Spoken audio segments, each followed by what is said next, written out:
ጤና ይስጥልን መልካቾቻችን እንደምን ሰነበታችሁ ተክሌ ነኝ እዚህ ዋሽንግተን ዲሲ አካባቢ ይገኛለሁኝ በዚህ በከተማው ውስጥ አንዳንድ በኢትዮጵያ ፖለቲካ ውስጥ ትልቅ ሚና ያላቸው ሰዎች መኖራቸውን ስለሰማው ከነሱ ጋር በኢትዮጵያ ወቅታዊና ታሪካዊ ጉዳይ ላይ ቃለ ምልልስ ብናደርግ ቢጠይቂያቸው ፈቃደኛ ሆነው አጠገባችን ተገኝተዋል ዶክተር ነገደን ጎበዜን ማያቃቸው የለም በኢትዮጵያ የተማሪዎች ንቅናቄ ውስጥ የመይሶን መስራች ታላቅ የህግ ባለሙያ ናቸው ዶክተር አረጋዊ በርሄም እንደዚሁ በኢትዮጵያ ፖለቲካ ውስጥ ትልቅ ሚና ያላቸው ካልተሳሳትኩኝ የህወሓት መስራች ነበሩ ቀደም ሲል በአሁኑ ሰዓት ደግሞ የታንድ Tigrian Alliance for National Democracy መሪ ናቸው እንዲሁም አቶ ሙሉጌታ ሉሌ አንጋፋ ጋዜጠኛ ናቸው እንዲሁም በማስታወቂያ ሚኒስቴር ከፍተኛ የማስታወቂያ ሚኒስቴር ባለሙያ ነበሩ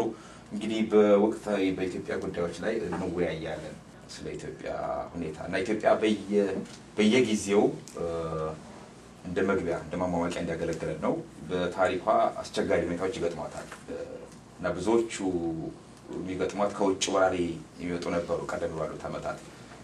እና ኢትዮጵያ አሁን በዚህ ሰዓት ችግሮች ስለመኖሯ ብዙ ምንከራከር አይመስለኝም እና ግን የኢትዮጵያን ችግር አሁን የኔ ቢቴ ወጣት ትውልድ በዚህ 20-30 ዓመት ውስጥ የተወለዱ ያደገው ልጆች የኢትዮጵያ ችግር ከዚህ በኋላ ይፈታል የሚል መፍታት ይቻል ይሆን የሚል እንትን እየመጣ ነው ምክንያቱም ቀደም ሲል ያገር ውስጦች ችግሮች ነበሩ ከዛ የውጭ ወራሪዎች መጡ ነበር አሁን የዓለም ሁኔታም ተለዋወጠ ተደብላለቀና ኢትዮጵያ ውስጥ ያለውን ችግር ለዚህ ትውልድ ለመጪው ትውልድ መፍታት በዘላቂ ሆነ መልኩ የሚያስችሉ ተጨባጭ ነገሮች አሉ ያው አንድ ሰው ሀገሪቱን ረግጦ የሚገዛበት ነው አሁን እንደሚታየው ደግሞ መለስ በሚቀጥሉት 10 አመታት ወጣውን ህግ ብናጤ ነው ለ10 አመታት ነው የሚዘጋጀው ምክንያቱም አንድ ጠቅላይ ሚኒስትር ለሁለት ጊዜ ይመረጣል ብሎ ነው አዲስ ህግ መንግስት አዲስ ህግ በማውጣት ላይ ያለው ረቂቁ ለስሙ ተቃዋሚ ኃይሎች የሚባሉ ተቃዋሚ ኃይሎች ራሳቸው እንደልባቸው በአገራቸው ውስጥ ሊንቀሳቀሱ የማይችሉበት አባሎቻችን ለመድረስ የማይችሉበት ስብሰባ ለማካሄድ ጨርሶ የማይቻልበት ፍራንስ ፋኖ ያለው ነው እያንዳንዱ ትውልድ የራሱን ተልኮ ዲስከቨር ማድረግ አለበት ያንን መፈጸሙ አለመፈጸሙ ሌላ ጉዳይ ነው ይላል እና ይሄ ትውልድ አሁን ያለው ትውልድ ሚሽኑን ዲስከቨር ካረገ የሀገራችን ልክ በቀድሞ አባቶቻችን ቻሌንጆቻቸውን እንደተወጡ ያሁኑ ትውልድ ሚሽኑን በግልጽ ከተረዳ ይቻላል ነው ማለት ነው ሀገራችን ካለችበት ግን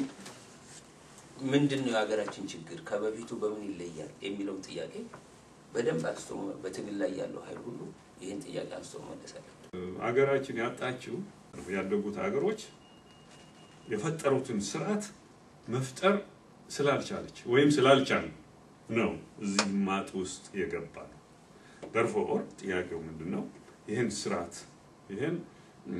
የኩልነት ስርዓት የእድገት ስርዓት የህግ የበላይነት ስርዓት